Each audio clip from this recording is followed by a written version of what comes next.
Family planning والے کہتے ہیں کہ بچہ ہمیشہ بچہ ہی رہتا ہے, لہذا وہ کھائے گا کمائے گا نہیں, اس لیے جتنے زیادہ بچے پیدا ہوں گے غربت بڑھے گی. یہی کہتے ہیں نا, بچے زیادہ پیدا ہوں گے تو غربت کیا ہوگی, کیونکہ انہوں نے یہ کانسیپٹ دماغ میں ڈال دیا کہ یہ ہمیشہ بچہ ہی رہے گا, جوان تو کبھی یہ ہوگا ہی نہیں. اسی وجہ سے جب لوگ سنتے ہیں میرے 16 بچے ہیں تو بے ہوش ہو جاتے ہیں, یار مفتی صاحب کیسے پالتے ہو ان 16 کو؟ بھائی وہ 16ویں جو بچے کا مطلب جو پہلے نمبر والا ہے وہ بچہ تھوڑی رہا ہوگا, وہ تو جوان ہو گیا ہوگا نا. اتنی سینس لوگوں میں, آپ کو میری بات کا نا کمپلیٹ کرنی پڑے گی, لوگوں میں سینس نہیں ہوتی. یہ جو دماغ خراب کیا ہے یہ کس نے کیا ہے؟ فیملی پلاننگ والوں نے. پروپیگنڈا کر کر کے نا اتنے بچے, ابے بھائی جب اتنے بچے برساتی مینڈک کی طرح نہیں ہو جاتے دھاڑ کر کے, کسی کے بھی 15 بچے بھی ہوں تو 15ویں میں پہلا جو ہے وہ خود بچہ پیدا کرنے کے قابل ہو چکا ہوتا ہے, وہ باپ کا سہارا بنا ہوا ہوتا ہے, وہ سب مل کے چھوٹوں کو پال رہے ہوتے ہیں. پروپیگنڈا بہت خطرناک چیز ہے بھائی, اس کا ایکو ختم کریں مائک کا. آج پوری دنیا چل کس پہ رہی ہے؟ پروپیگنڈے پہ. خیر میرا بھی یہ ٹاپک نہیں ہے, وہ تو فیملی پلاننگ والوں کو میں ثواب حاصل کرنے کے لیے رگڑتا رہتا ہوں. مجھے 3 لوگ ہیں, 2 لوگوں پہ بولنے پہ مجھے, ایک فیملی پلاننگ والوں کے خلاف بولنے پر بڑی خوشی ہوتی ہے, ایک عاملوں کے خلاف بولنے پر تو ایسا لگتا ہے جیسے خون آ گیا جسم کے اندر. یہ جو روحانی عامل ہے نا, روحانی عامل جو جن چڑیل بھوت بھگاتے ہیں, چاہے وہ دیوبندی ہو, بریلوی ہو, اہل حدیث ہو, رائے کا مقیم ہو, تبلیغ میں سال لگا ہوا ہو, بزرگوں نے خلافت دی ہوئی ہو, کبھی کسی سے متاثر مت ہو. یہ کخ بھی نہیں ہے ان کے پاس, کوئی علوم نہیں. علم تو کہتے ہیں علوم ہے, علوم, علم بھی نہیں ہے. علوم تو بہت آگے کی چیز ہے. یہ کسی کا نہ کچھ بنا سکتے ہیں نہ کسی کا کچھ بگاڑ سکتے ہیں. یہ میرا ٹاپک نہیں ہے, لیکن بغیر یہ کمپنی کی پروڈکٹ ہے. میں بعض دفعہ کھانا کھانے کے لیے جاتا ہوں, میں نے منگوائی بھنڈی, وہ کچھ اور بھی لا کے رکھ دیتے ہیں, کہتے ہیں ہماری ہوٹل کی یہ خاص سوغات ہے, یہ ہم ہر گیسٹ کو دیتے ہیں, حالانکہ میں نے منگوائی نہیں ہے وہ. تو آپ یہ ٹاپک پر بات سننے کے لیے آئے نہیں ہوں, لیکن 4 شادیاں اور عامل کے خلاف یہ میری پروڈکٹ ہے جو میں لازمی آپ کے سامنے رکھوں گا. یہ آپ کو سننا پڑے گا, چاہے آپ کو خوشی ہو یا آپ کو غم ہو. بات آ رہی ہے سمجھ میں؟ تو 4 شادیوں پہ تو میں زیادہ بات نہیں کروں گا, لیکن یہ عامل لوگ جو ہیں خدا کے لیے ان سے اپنے آپ کو بچاؤ. اور اس پہ چیخنا اس لیے پڑتا ہے کہ اس میں علماء مبتلا ہیں. علماء جب کسی چیز میں آ جائیں نا تو پھر لوگوں کے دماغ سے اس کی عقیدت نکالنا بہت مشکل ہے. اور علماء بھی برحق علماء, وہ علماء جن کو ہم فالو کرتے ہیں, ان کا دماغ ان لوگوں نے خراب کر دیا ہے. عاملوں نے ان کو بیوقوف بنایا ان لوگوں نے. علماء جب باتیں کر رہے ہوتے ہیں نا, نہیں بھائی علوم, حضرت پہنچے ہوئے علوم ہے, علوم. میں بہت افسوس ہوتا ہے کہ آپ اتنے بڑے بزرگ ہو, اتنے بڑے مفتی ہو, آپ کے دماغ کو کیا ہو گیا؟ ہر بڑے عالم کے ساتھ پھلترو کی طرح کوئی عامل گھوم رہا ہوگا کہ حضرت کو نظر لگی ہے, یہ نظر اتارنے والا ہے.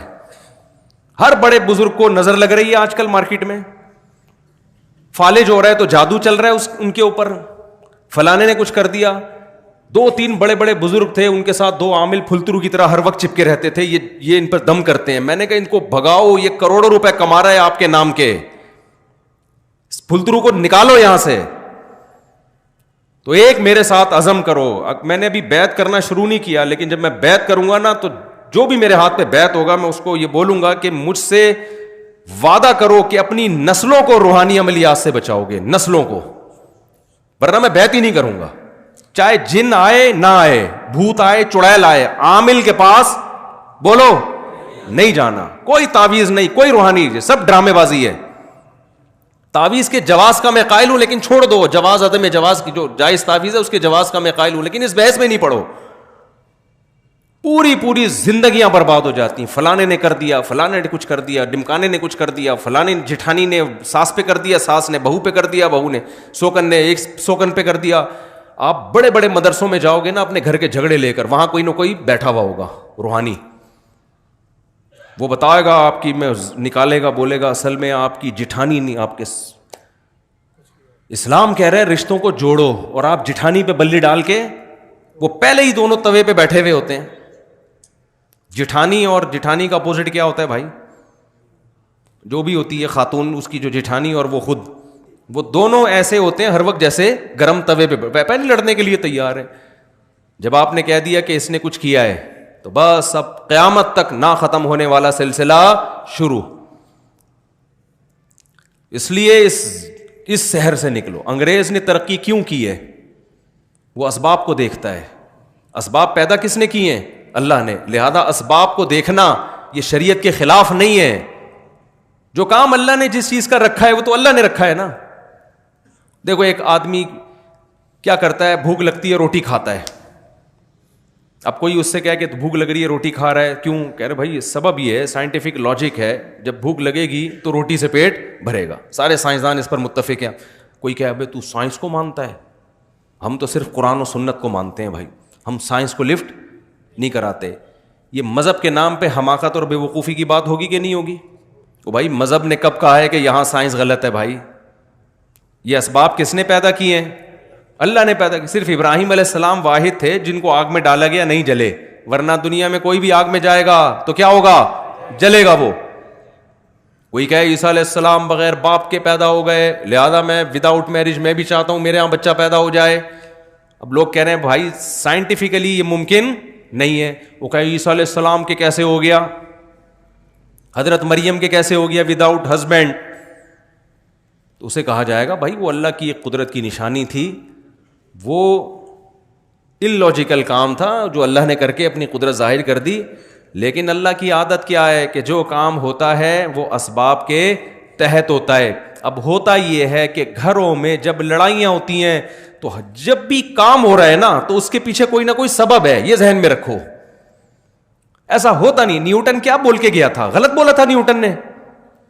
نیوٹن کہہ کے گیا تھا کہ جو چیز رکی ہوئی ہے قیامت تک رکی رہے گی, جب تک اس کو حرکت دینے کا کوئی سبب نہ ہو. حرکت ایک کام ہے نا, تو جب تک کوئی محرک نہیں ہوگا وہ حرکت میں نہیں آئے گی. اور جو چیز چل رہی ہے وہ رکے گی نہیں جب تک کوئی روکنے والی شے نہ ہو. اگر آپ یہ جن چڑیل بھوت کے چکروں میں پڑتے ہو نا تو آپ ایک نیا لا بناؤ. پھر پہلے میں نیوٹن کو تھوڑا سا ایکسپلین کر دوں نا. یعنی جب بھی کوئی کام ہو رہا ہے نا تو کام کے پیچھے کوئی سبب بولو ہے, کوئی سبب ہے. گھر میں لڑائی ہو رہی ہے, اس کا مطلب اس کے پیچھے کوئی سبب ہے. یا تو آپ کسی کی بے عزتی کر رہے ہیں, اس پہ غصہ آ رہا ہے اس کو, یا آپ اس کے حقوق آپ بیوی کے حقوق ادا نہیں کر رہے, اس پہ غصہ آ رہا ہے اس کو, لڑائی ہو رہی ہے. ماں کے ساتھ بدسلوکی کر رہے ہیں, بیوی کو ترجیح دے رہے ہیں, ساس بہو کا آپس میں کیا ہو رہا ہے؟ اختلاف ہو رہا ہے. یا تو ساس ظالم ہے یا بہو ظالم ہے, یا جٹھانی گڑبڑ کر رہی ہے, آپ صحیح چل رہے ہیں, کہیں نہ کہیں گڑبڑ ہو رہی ہے. اب گورے کے ساتھ جب گڑبڑ ہوتی ہے تو گورا اس کی لاجک تلاش کرتا ہے, سبب تلاش کرتا ہے. سارے ماہرین مل کے بیٹھ جاتے ہیں کہ ہم افغانستان میں پٹے کیوں, وہ غور کرتے ہیں اس پہ. وہ جنات پہ نہیں ڈال دیتے. کبھی امریکن آرمی کا بیان آیا کہ ہم 40-42 ملک لے کے افغانستان میں اترے تھے, ایکچولی وہاں پہ جنات تھے جس کی وجہ سے ہم جیت نہیں سکے. کبھی ایسا کوئی پھینکی انہوں نے؟ بولو نا کیا ہو گیا بھائی. ان کے ہاں اگر یہ روحانی ڈرامے باز ہوتے کہتے بھائی وہ اصل میں تمہاری طاقت تو بہت ہے لیکن وہاں جنات ہیں, ہم جنات سے کون لڑ سکتا ہے. وہ عمل کی ہم پر فرانس نے جادو کیا ہوا ہے. اصل میں امریکن پہ کس نے جادو کر دیا تھا؟ فرانس پہ. فرانسیسیوں پہ جادو کیا جاپان نے, جاپان پہ جادو کیا سوئٹزرلینڈ نے. آپ کہہ سکتے ہو سوئٹزرلینڈ کیسے جادو کرے گا؟ جب جٹھانی کر سکتی ہے تو سوئٹزرلینڈ کی طاقت جٹھانی سے زیادہ ہے یا نہیں ہے؟ کیا خیال ہے بھائی؟ وہ تو سارے جتنے بھی عامل ہیں ان کو سوئٹزرلینڈ کا صرف وزٹنگ ویزا بھی دے دینا تو سارے عامل اس کے کہنے پر جادو شروع کر دیں گے. نکالو اپنے آپ کو اس ٹینشن سے, مصیبت سے. تو وہ غلطی دوبارہ نہیں دہراتے جو غلطی ان سے ایک بار ہو چکی ہے. گورا نہیں دہرائے گا اس غلطی کو. ہم بار بار اس غلطی کو ریپیٹ کرتے ہیں, بار بار اس غلطی کو ریپیٹ کرتے ہیں. اور جب ناکامیوں کا منہ دیکھتے ہیں تو روحانی ڈرامے باز ہمیں کہتا ہے اصل میں تم پر کسی نے کچھ کر دیا ہے. پھر نکلنا بھی شروع ہو جاتی ہیں چیزیں. وہاں سے فلیتا نکلا, وہاں سے پلیتا نکلا, وہاں سے کسی کے ناخن نکلے. مجھے لوگ لا کے دکھا, میں کچرے میں ڈال, میرے گھر سے بھی تعویذ نکلتے ہیں, میں کچرے میں پھینک دیتا ہوں ان کو. کوئی آ جاتا ہے چپکے سے کچھ رکھ کے چلا جاتا ہے, ذرا بھی متاثر, میں کہتا ہوں ابے تو نے جو رکھنا ہے بولو رکھ دے بھائی, کچھ بھی نہیں ہونے والا انشاءاللہ. تو اس سحر سے نکلو, سمجھ رہے ہو, یہ بہت مشکل ہے نکالنا. کیوں؟ اور میں آپ کے سامنے اتنے کانفیڈنٹلی بات کرتا ہوں, میں علماء کے سامنے نہیں کرتا, کیونکہ مجھے آگے سے مخالفت کا سامنا کرنا پڑتا ہے. وہ کہتے ہیں اب علماء کے سامنے کون اونچی آواز سے بات کرے. میں کہتا ہوں عوام کو سمجھاؤ بھائی. آپ کہہ سکتے ہو مفتی صاحب آپ کا علم کیا علماء سے بھی زیادہ ہے, آپ ان سے بھی 2 ہاتھ آگے نکل گئے. قطعاً نہیں. ہم یہ کہتے ہیں یہ علم ہی نہیں ہے, تو زیادہ کم کی کیا, علماء کا علم ہم سے دین کے علم میں زیادہ ہے. ہم جتنے ہمارے اکابر ہیں, بزرگان دین ہیں, دین کی جہاں بات آئے گی ہم سرنڈر کر دیں گے. میڈیکل کے سائنس کی بات آئے گی تو ڈاکٹر کو مانیں گے یا علماء کو مانیں گے؟ ڈاکٹر کو مانیں گے. اب ڈاکٹر کہہ رہے یہ دانت نکلوا دو, حضرت جی بزرگ کہہ رہے نہیں نکلواؤ, تو بھائی میں کس کی مانوں گا؟ اب کوئی کہ یار آپ علماء سے آگے نکل رہے ہو. بھائی میڈیکل سائنس میں تو میڈیکل سائنس کے علماء کی رائے کا اعتبار ہوگا, شریعت میں کس کی بات کا اعتبار ہوگا؟ تو یہ جو روحانی ڈرامے بازی ہے یہ شریعت کا علم بولو نہیں ہے یہ. اور یاد رکھو آپ جتنے ہو نا ٹوٹل اتنے ہی ہو, آپ کے ساتھ کوئی ہمزاد کوئی موکل نہیں ہے. یہ کہہ رہے ہو تمہارے تم ہو, ایک تمہارا ہمزاد ہے. ایک منطقی گیا اپنے گاؤں میں, لوگوں نے پوچھا تم کیا پڑھ کر آئے؟ وہ منطق پڑھی اس نے. انہوں نے بولا بھائی کیا پڑھا ہے تو نے اتنے سالوں میں؟ کہہ رہا منطق پڑھی ہے. کہہ رہے بتا تو صحیح. اس نے کہا صبح ناشتے میں بتاؤں گا. تو ناشتے میں اس کی اماں نے 2 بوائل انڈے بنائے, ایک ابا کے لیے اور ایک بیٹے کے لیے. تو بیٹے نے کہا ابا یہ انڈے حقیقت میں تو 2 ہیں, لیکن تصور کی دنیا میں یہ 3 ہیں. ایک یہ انڈا, ایک یہ انڈا, اور ایک ان دونوں کا مجموعہ. وہ ایک الگ اس کی تصور ہے نا, ایک یہ انڈا اور ایک یہ انڈا, یہ انفرادی حیثیت ہے, اور ایک ان کی مجموعی حیثیت سے وہ کیا ہے؟ دونوں کا مجموعہ. وہ ایک الگ چیز ہے. ابا نے 2 انڈے کے کھائے, بولے مجموعہ تو کھا لے بیٹھ. مجموعہ کون کھائے گا؟ وہ تو کھا جا. تو عامل بھی کہتا ہے ایک آپ ہو, ایک آپ کا ہمزاد ہے, ایک موکل ہے. پتہ نہیں کیا کہ ڈرامے بازی, جتنے گاڑے الفاظ لے کر آتے ہیں نا, جن کا نہ سر نہ پیر. لوگ کہتے ہیں علوم, یہ کیا ہے بھائی؟ علوم ہے بھائی, بہت اوپر کی باتیں ہیں بھائی, ان کو تو سمجھنے کے لیے ہمارے وہ دماغ ہی نہیں ہے. بھائی یہ اس لیے سمجھ میں نہیں آ رہی کہ باتیں ہی ٹھیک نہیں ہیں, یہ کوئی دلیل نہیں ہے ان پر. مشرکین جس شرک میں مبتلا ہوئے اس کی بیس تھی توہم پرستی. امکانات کی دنیا میں بہت کچھ ممکن ہے, ہم نے امکانات کی دنیا کو نہیں دیکھنا, ہم نے دلائل کی دنیا کو دیکھنا ہے. جس چیز کا دلیل سے ثبوت ہوگا اس کو مانا جائے گا, ثبوت نہیں ہے تو امکان تو بہت کچھ ہو سکتا ہے. دیکھو میں نے کیس کیا زید پر کہ اس نے میرے 1 لاکھ روپے چوری کیے ہیں. جج نے بلایا, زید نے میرے خلاف کیس کیا, میں نے زید کے خلاف کیس کیا کہ زید نے میرے 1 لاکھ روپے چوری. آپ لوگ کو سب آواز صرف آ رہی ہے؟ کوئی کنفیوژن تو نہیں ہو رہی نا آواز میں؟ میں نے جج کے سامنے کہا جی زید نے 1 لاکھ روپے چوری کیے ہیں. جج نے کہا تمہارے پاس دلیل کیا ہے؟ میں نے کہا گواہ. کیا میں پاگل تھا اس میں گواہ لے کے گھوم رہا ہوتا؟ جب یہ چوری کر رہا تھا تو میرے پاس اگر گواہ ہوتے تو میں چوری کرنے دیتا اس کو؟ میں تو پکڑ کے کٹ لگاتا. جج کہا اچھا کوئی کیمرے کی ریکارڈنگ دکھا دو. جج صاحب اگر وہاں کیمرہ لگا ہوتا تو یہ چوری کرتا؟ اس نے ایسی جگہ چوری کی ہے جہاں کیمرہ نہیں لگا ہوا تھا. جج کہا بھائی میں, جج ڈال دے گا زید کو چور قرار دے دے گا؟ بولتے کیوں نہیں بھائی؟ اب جج کہہ رہے یہ زید بری ہے. میں کہوں جج صاحب کیا اس بات کا امکان نہیں کہ میں سچ بول رہا ہوں؟ جج کیا کہے گا 100% امکان ہے, لیکن امکان کی بیس پہ کبھی فیصلے نہیں ہوتے. امکان تو اس بات کا بھی ہے کہ آپ نے چوری کی ہو اور یہ کیس ہی نہ کر رہا ہو, اس بیس پہ کہ گواہ نہیں ہے, اس کا بھی تو امکان ہے. امکان تو اس کا بھی ہے کہ 1 لاکھ نہیں 1 کروڑ چوری کی ہوں. پتہ نہیں کیا کیا امکانات دنیا میں ہیں. کبھی امکان کی بیس پہ فیصلہ نہیں کیا جاتا. مشرکین جو یہ کرتے تھے کہ یہ بت ہیں جو اللہ نے ان کو اختیارات دے رکھے ہیں, یہ بت ہمیں اولاد دے گا, یہ والا بت ہمیں ہماری شادی کرائے گا, یہ والا بت جو ہے ہمیں روزگار دے گا, یہ والا بت ہمارے بیماروں کو ٹھیک کرے گا. جیسے ہندو یہی کہتے ہیں نا, ہندوؤں کے بہت سارے بھگوان ہیں, یہ والا بھگوان یہ کام کرے گا یہ والا بھگوان، یہ کام کرے گا یہ تھوڑا مہنگا بھگوان ہے، یہ زیادہ بڑے بڑے کام کرے گا، یہ تھوڑا سستا والا بھگوان ہے، یہ تھوڑے کم ریٹ والا بھگوان ہے، 20 قسم کے. اب جب ان سے پوچھا جائے، پہلے مشرکوں سے بھی پوچھا جاتا تھا بھائی تمہارے پاس کیا دلیل ہے یہ کرے گا، وہ کہتے تھے دلیل نہیں تھی، وہ کہتے تھے ہم نے اپنے باپ دادا سے سنتے آئے ہیں، تو اللہ کے لیے کیا مشکل ہے کہ اللہ ان کو اختیارات دے دے. امکان تو ہے نا کہ ہو سکتا ہے اللہ تعالیٰ نے ان کو اختیار دے دی. جیسے آج ہم جب مشرک سے بات کرتے ہیں کہ ان بزرگوں کے پاس بالکل اختیارات نہیں ہیں، وہ کہتے ہیں، جواب یہ دیتے ہیں کہ بھائی ان کا اللہ سے تعلق ہے، تو اللہ اگر اپنے بندوں کو اولاد دینے کا اختیار دے دے، بگڑی بنانے کا اختیار دے دے، تو ان وہابڑوں کو کیا تکلیف ہو رہی ہے اس پہ؟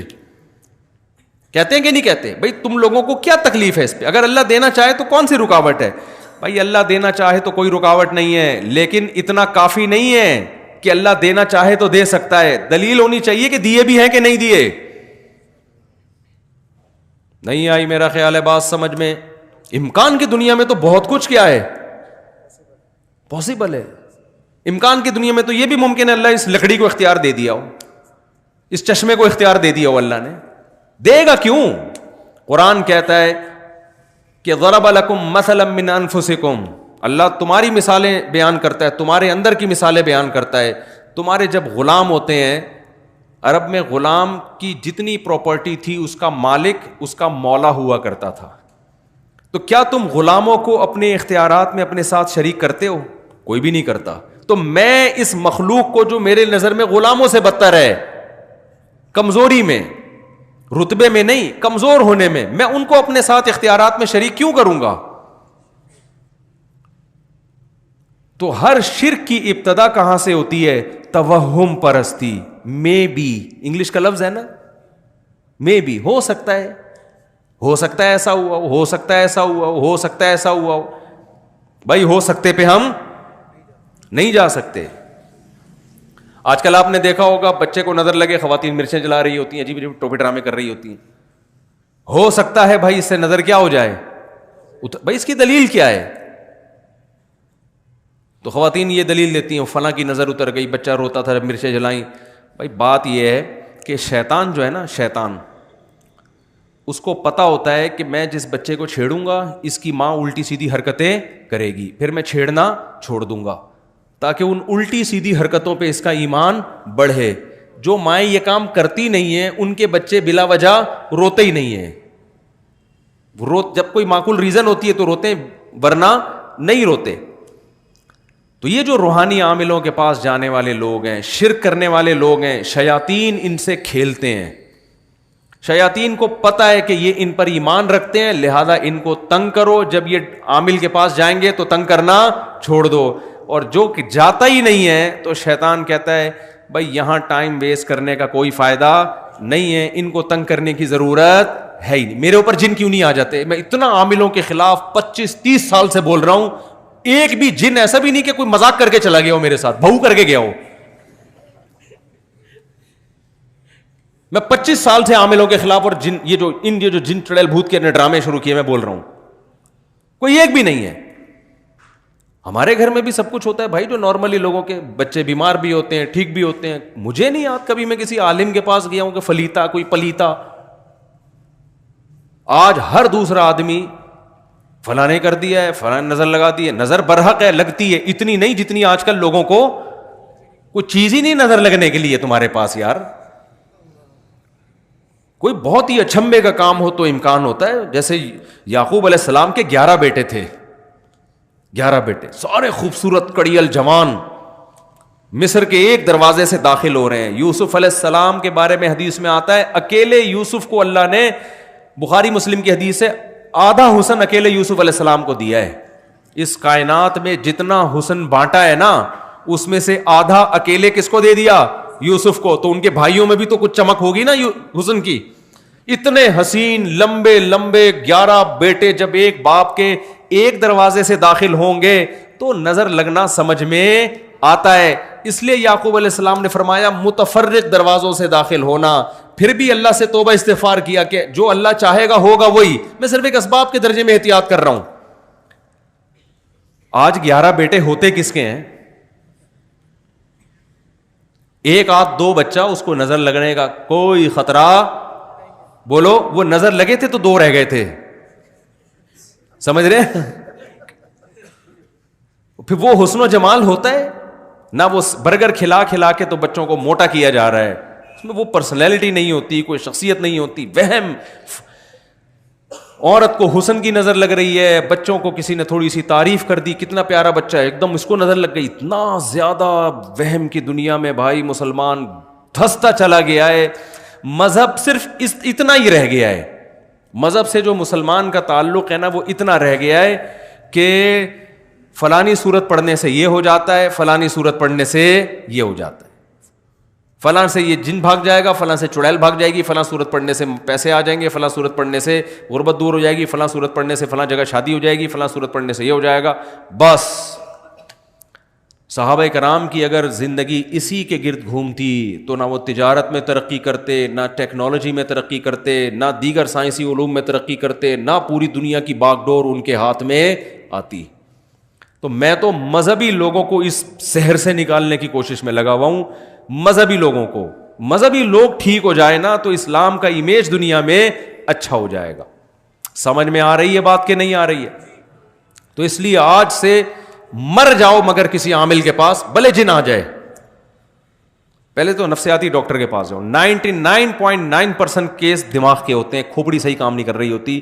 اگر آپ شروع میں نفسیاتی ڈاکٹر کے پاس چلے گئے تو وہ میڈیسن سے کور کر لے گا، نہیں گئے نا شروع میں تو اتنا معاملہ پیچیدہ ہو جاتا ہے کہ پھر وہ جو نفسیاتی ڈاکٹر آپ کے ساتھ تھوڑے دن گزارے گا نا وہ بھی کسی عامل کے پاس جا رہا ہوگا بیٹھ کے، پاگل کے ساتھ رہ کے نا بندہ خود پاگل ہو جاتا ہے۔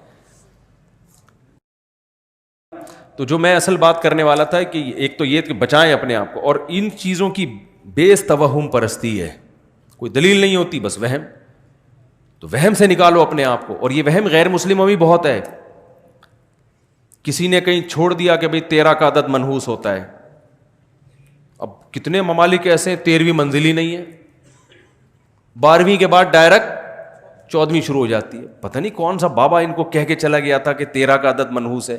ہمارے یہاں محرم سفر کو منحوس مان لیا، ہم چیخ چیخ کے تھک گئے، بھائی کوئی مہینہ اسلام میں منحوس نہیں ہے، لیکن نہیں کریں گے شادی بیاہ لوگ اس میں۔ اور جب ان کو کہا جائے نا میں کرو نکاح محرم میں سفر میں، تو کہتے ہیں کوئی فرض ہے کیا، ہم ربیع الاول میں کیوں نہیں کر لیں؟ بھائی فرض واجب تو نہ ربیع الاول میں، نہ سفر میں، نہ محرم میں، نہ رمضان میں۔ بات یہ ہے کہ آپ کی شادی کی ڈیٹ محرم میں طے ہو رہی تھی، محرم کی بیس پہ جو آپ اس کو ڈیلے کر رہے ہو، اس کا مطلب یہ توہم پرستی ہے۔ محرم میں شادی ہونا نہ ہونا اتنا بڑا ایشو نہیں ہے، یہ جو آپ کے ذہن میں وہم ہے نا، بغیر دلیل کے فیصلے کرنا، اس کا علاج زیادہ ضروری ہے۔ سمجھ میں آ رہی ہے بات کہ نہیں؟ اور اس کا علاج جب ہوتا ہے جب آپ اپنے وہم کے اگینسٹ چلنا شروع ہو جائیں، جب آپ اپنے جو وہم پیدا ہو رہا ہے اس کے الٹا چلنا۔ جیسے کسی کو وہم ہو رہا ہے نا کہ یہ عامل لوگ میرا کچھ بگاڑ سکتے ہیں، عاملوں کو گالیاں دینا شروع کر دے، یہ خوف دل سے کیا ہو جائے گا، نکل جائے گا۔ مجھے ایک بندے نے بتایا کہ کسی عامل کو میں نے برا بھلا کہا، اس عامل نے کہا بیٹا تیرے پاس اب 24 گھنٹے ہیں، بس 24 گھنٹے میں پڑھائیاں کر رہا ہوں، اب میں پڑھائیاں کروں گا، جن آئیں گے، چڑیل آئے گی، بھوت آئے گا، یہ ہوگا، فلانا ہوگا، ڈمکانا ہوگا۔ تو وہ بندے نے مجھے فون کیا، پرانا قصہ ہے، کہتا ہے مفتی صاحب 24 گھنٹے نا مجھے وہ ہو گیا تھوڑا سا، اللہ خیر کرے، تو میں اس عامل سے سوری کر لوں؟ میں نے کہا نہیں۔ کہہ رہے پھر میرا ڈر کیسے نکلے؟ میں نے کہا ڈر ایسے نکلے فون کر کے اور سنا دے۔ میں نے کہا 24 گھنٹے سے پہلے جو تو کانپ رہا ہے نا، یہ وہم ہے، اس کے اگینسٹ چلنا شروع۔ فون اٹھا کے اس کو بول بھائی تو 24 نہیں، تو 12 گھنٹے میں کر لے جو کرنا ہے، اور تیرے باپ میں وہ طاقت ہی نہیں ہے۔ تو تھوڑا معذرت کے ساتھ ابیوزو لینگویج استعمال کر رہا ہوں، لیکن اب تمیز سے نہیں ان لوگوں کو سمجھایا جاتا۔ بولے تو ایسا کر، چڑیل نہیں، تو چڑیلوں کی سردار بھیج میرے پاس، اور میں یہاں بیٹھوں، میرے گھر آ کے پڑھائیاں کر، تو دیکھتا ہوں آج تیرے میں دم کتنا ہے، آج میں دیکھتا ہوں۔ میں نے کہا اور اگر یہ ہو رہا ہے نا، یہ جو ایسے کر کے اس کو ڈانٹ رہے ہیں کہ جی دیکھیں وہ دیکھیں کائنڈلی آپ پلیز دیکھیں پلیز۔ میں نے کہا پھر 24 نہیں 12 گھنٹے میں تیرے ساتھ وہ کچھ ہو جائے گا جتنا تو سمجھ رہے ہیں نا اس کا ڈبل ہو جائے گا۔ یہ وہم تو ایک بہت بڑی بیماری ہے، آپ جب ایک فرض کر لیتے ہیں نا تو بہت نقصان ہوتا ہے آپ کو۔ تو یہ نکالو گے نا اپنے آپ کو، اپنی عورتوں کو بھی نکالو اس عذاب سے۔ کوئی جن چڑیل بھوت بالفرض آ بھی گیا تو سورہ فلق سورہ ناس پڑھ کے دم کرو. امام صاحب سے بولو وہ دم کر دیں گے, بس اس سے زیادہ آگے بڑھنے کی ضرورت نہیں ہے. پیشنٹ ٹھیک ہو جائے تو بھی یہی علاج ہے, ٹھیک نہیں ہو تو بھی یہی علاج ہے, اس سے زیادہ آگے بڑھنا نہیں ہے. اول تو جب یہ کانفیڈنس پیدا کرو گے تو آئے گا ہی نہیں جن. میں نے ایسے لوگوں کو دیکھا راتوں کو اکیلے قبرستان میں سوتے ہیں. آپ میں سے کوئی بھی رات قبرستان جائے نا 2 بجے, کوئی نہ کوئی چڑیل نظر آئے گی. گورکن کو کبھی نظر نہیں آتی. یہ جو ہمارا انڈا موڑ سے آگے قبرستان ہے نا, یہاں بہت لوگوں نے سرکٹے دیکھے ہیں. میں نے آج تک کوئی سرکٹا جتنے دیکھے جڑے ہوئے سر والے لوگ ہی دیکھے ہیں. لیکن رپورٹیں ہیں کہ ہم نے وہ پاپوش کے قبرستان میں سرکٹا دیکھا, اور وہ بتانے والے بھلے نیک لوگ ہوتے ہیں. بھائی ان کے دماغ میں چونکہ ایک وہم پیدا ہو گیا, ان کو سرکٹا بھی نظر آئے گا, ایک آنکھ والا بھی نظر آئے گا, چڑیل بھی نظر آئے گی, بھوت بھی نظر آئیں گے ان کو. آپ کانفیڈنس پیدا کرو, آپ قبرستان میں جاؤ. قبرستان میں تو اور بھی خوف نہیں ہونا چاہیے. وجہ اس کی ہے کہ خوف تو زندوں سے ہوتا ہے, مردے تو بیچارے مرے اس لیے کہ اب کسی کام کے, وہ موت نام ہی اسی چیز کا ہے. میں اکثر ایک واقعہ بتاتا ہوں نا, ایک صاحب نے کہا کہ میں مزار پہ جا رہا ہوں, مجھے فالج ہوا ہوا ہے جو ہے نا, تو میں مزار پہ جاؤں گا, میں دعا مانگوں گا تاکہ بابا کی برکت سے میرا دوسرا دھڑ بھی, میرا فالج ختم ہو جائے. میں نے کہا بھائی جس بابا کی قبر پہ جا رہے ہو ان کے دونوں دھڑ کام نہیں کر رہے ہیں, تو تمہارا آدھا دھڑ تو کم از کم کام کر رہے ہیں نا. تو جس کے دونوں دھڑ کام نہ کر رہے ہوں وہ اس کا دھڑ کیسے صحیح کر سکتا ہے جس کا ایک دھڑ کام نہ کر رہا ہو. ان کو تو اگر کر رہے ہوتے تو وہ اپنا دھڑ پہلے صحیح کرتے نا. تو مردوں سے تو بیچارے ویسے ہی خوف نہیں ہونا چاہیے, لیکن جن چڑیل بھوتوں کے جتنے واقعات قبرستانوں سے متعلق ہیں اتنے کہیں اور سے متعلق نہیں ہیں. نظر بھی آ جاتے ہیں لوگوں کو, وہم ہوتا ہے. تو اس لیے اپنے آپ کو نا ریئلٹی کی دنیا, گھر میں چوری ہو رہی ہے, چور کا پتہ نہیں چل رہا, جن پہ مت ڈالو. بہت کیس میں نے ایسے پکڑوائے ہیں, لوگ کہہ رہے یار کوئی بھی چوری نہیں کر رہا, پتہ نہیں لاک کہاں سے کھل جاتا ہے. میں نے کہا اندر ہی کا چور ہے. کہہ رہے نہیں ہمارے گھر میں. میں نے کہا بھائی ہو نہیں سکتا. میں نے کہا خفیہ کیمرہ لگا دو کہیں سے. تو بینکوں سے چوری ہوتی ہے. کبھی دیکھا بینک نے حساب کتاب میں گڑبڑ آ رہی ہے بینکوں میں نا, سال کے آخر میں آڈٹ ہوتا ہے نا, پورا کروڑوں روپے کا حساب, پتہ چلا جی کروڑوں روپے میں گڑبڑ ہو رہی ہے. کبھی دیکھا بینک کے جو آڈٹ کرنے والے ہیں انہوں نے کہا اس دفعہ کوئی چڑیل کا کیس لگ رہا ہے یا کوئی جن نے لاکر سے پیسے نکالے. تو اس لیے اپنے آپ کو اس شہر سے نکالو. خیر میں لقمان علیہ السلام کی بات کر رہا تھا, تو پہلی بات اپنے بچوں کو بھی جن چڑیل بھوت کے بارے میں مضبوط کر دو. ماں باپ الٹا جنات سے بچوں کو ڈرا رہے ہوتے ہیں. آپ کو پتہ ہے ایک نفسیاتی ڈاکٹر نے بتایا کہ جتنی نفسیاتی بیماریاں ہیں نا ان کی بنیاد بچپن میں ماں باپ نے رکھی ہوتی ہے. اکثر یہ بچپن کی بیماریاں ہوتی ہیں جو بڑے ہو کر نکل رہی ہوتی ہیں. ماں باپ نے ان کے لاشعور میں جن ڈال دیا, چڑیل ڈال دی, بھوت ڈال دیا. ماں باپ ڈراتے ہیں نا جن بابا آ رہا ہے, جن بابا آ رہا ہے. بھائی یہ بہت خطرناک ہے. بچوں کو ایسے کارٹون دکھا رہے ہیں جن میں جن چڑیل بھوت دکھائی جا رہی ہیں, بچے بہت ڈر جاتے ہیں اس سے اور ان کے لاشعور میں خوف پیدا ہوتا ہے. پھر وہ لاشعور والی چیزیں ان کو نظر بھی آنا شروع ہو جاتی ہیں. اچانک رات کو چیخے گا ابو یہ چڑیل کھڑی ہوئی ہے سامنے. یہ سارے ہو رہتے ہیں یا تو موبائل پہ دیکھ رہا ہے یا کمپیوٹر پہ دیکھ رہا ہے, یا اس کو اسکول میں کوئی جن چڑیل بھوت کی بات کر رہا ہے, یا ماں باپ اس کو جن چڑیل بھوت سے ڈرا رہے ہوتے ہیں. بچوں پہ تو کانفیڈنس پیدا کرو, بیٹا کسی سے ڈرتے, دیکھو میں تو صرف تمہاری اماں سے ڈرتا ہوں, میں اس کے علاوہ میں کسی سے نہیں ڈرتا.